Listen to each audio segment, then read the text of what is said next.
आज है तारीख 14 अप्रैल और 14 अप्रैल हम सब के लिए बहुत ही खास है। एक जश्न का त्योहार है। आइए इस जश्न और इस खास दिन को जानने से पहले मैं बता दूं कि आप सभी का हमारे इस हुंकार आप कोतुर चैनल में स्वागत अभिनंदन है। और मैं चंपू राजा आप सभी का सादर सेवा जोहार करता हूं।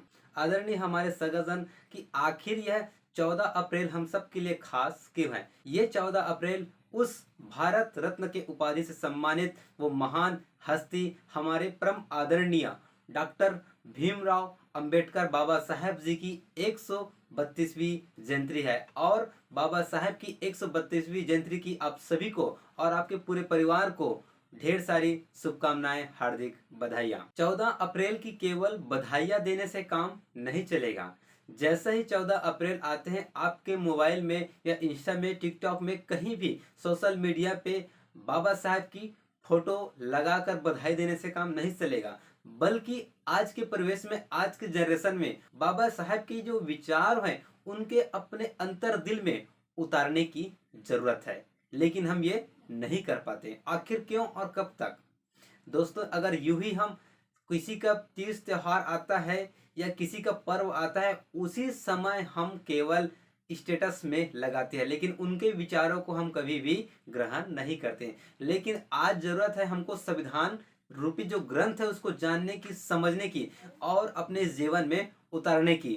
दोस्तों, एससी एसटी ओबीटी माइनॉरिटी को एक ऐसा ग्रंथ मिला है, संविधान रूपी ग्रंथ मिला है जिसके बदौलत हम दुनिया जीत सकते हैं। दुनिया का सबसे बड़ा लिखित संविधान हमारे पास है, लेकिन हम उसको एक संरक्षित रूप में बचा नहीं पाते, उसको समझ नहीं पाते, ठीक से जान नहीं पाते।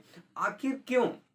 आखिर क्यों संविधान को हमसे दूर किया जाता है? इसी बात को आपको समझना होगा कि जब भी बात आती है एसटी और एससी की तो हमेशा शिक्षा से दूर किया जाता है, लेकिन हमको जोड़ दिया जाता है एक ऐसे प्रोपगंडा के साथ, एक ऐसे खेल के साथ, और हमारे उस भोले भाले आदिवासी एसटी और एससी उसमें फंस जाते हैं।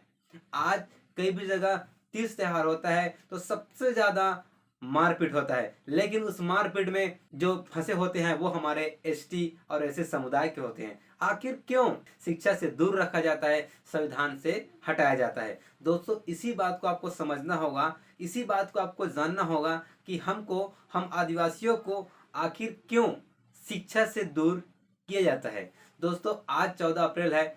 आज से आपको संविधान की बातों को जानने की कोशिश करें, समझने की कोशिश करें, बाबा साहब के विचारों को अपने जीवन में लाने की कोशिश करें। और यकीनन कहता हूं कि आप एक वर्ष में एक ऐसा मजबूत नेता बन सकते हैं, एक मजबूत व्यक्ति बन सकते हैं, क्योंकि आप बाबा साहब के विचार को, बाबा साहब के बातों को अपने जीवन में उतारेंगे, तभी आप यह कर पाएंगे। बाबा साहब हर वर्ग के लिए काम किया है। संविधान रूपी जो ग्रंथ है उसमें हर वर्ग के लिए काम किया गया है, लेकिन सबसे ज्यादा बेनिफिट एससी और एसटी को दिया गया है, क्योंकि आदिवासी यहाँ के मूल निवासी है। लेकिन इस बात को ऐसे घुमाकर बताया जाता है कि आदिवासी खुद डिसाइड नहीं कर पाता कि आखिर वो कौन है। लेकिन दोस्तों, हमारे समाज के प्रमुख, आदिवासी के प्रमुख लोग निरंतर प्रयास कर रहे हैं हमारे आदिवासी समाज को जगाने की, बताने की और समझाने की। बस जरूरत है तो हमारे मुखियाओं की जो बात है उसको समझने की।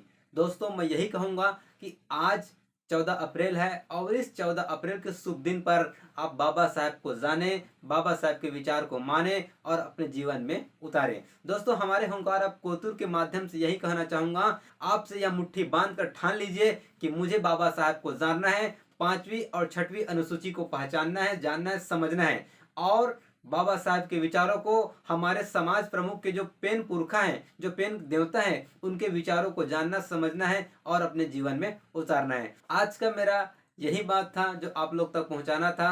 आप 14 अप्रैल की जो विशेष त्योहार है, जो विशेष दिन है, उसको अपने गांव में, चौक चौराहे में, ब्लॉक स्तर में, जिला स्तर में बिल्कुल मनाएं, क्योंकि समय बहुत कम है। आज ही आपको यह काम करना होगा, ज्यादा नहीं। आपके घर के सामने आप यह कार्यक्रम रख लीजिए और एक मोमबत्ती जलाकर बाबा साहब की फोटो रखकर इस कार्यक्रम को करें। निश्चित आपके मन में बाबा साहब के विचार निरंतर आते रहेंगे। और यूट्यूब के माध्यम से, सोशल मीडिया के माध्यम से, और विशेष कर आप कोशिश यही करें कि संविधान रूपी ग्रंथ को एक खरीद कर अपने घर में रखें, पढ़े, चिंतन करे, मनन करे और उसमें दिए हुए अधिकारों का उपयोग करें। तो बस मिलते हैं एक नए वीडियो में, तब तक के लिए सादर सेवा जोहार।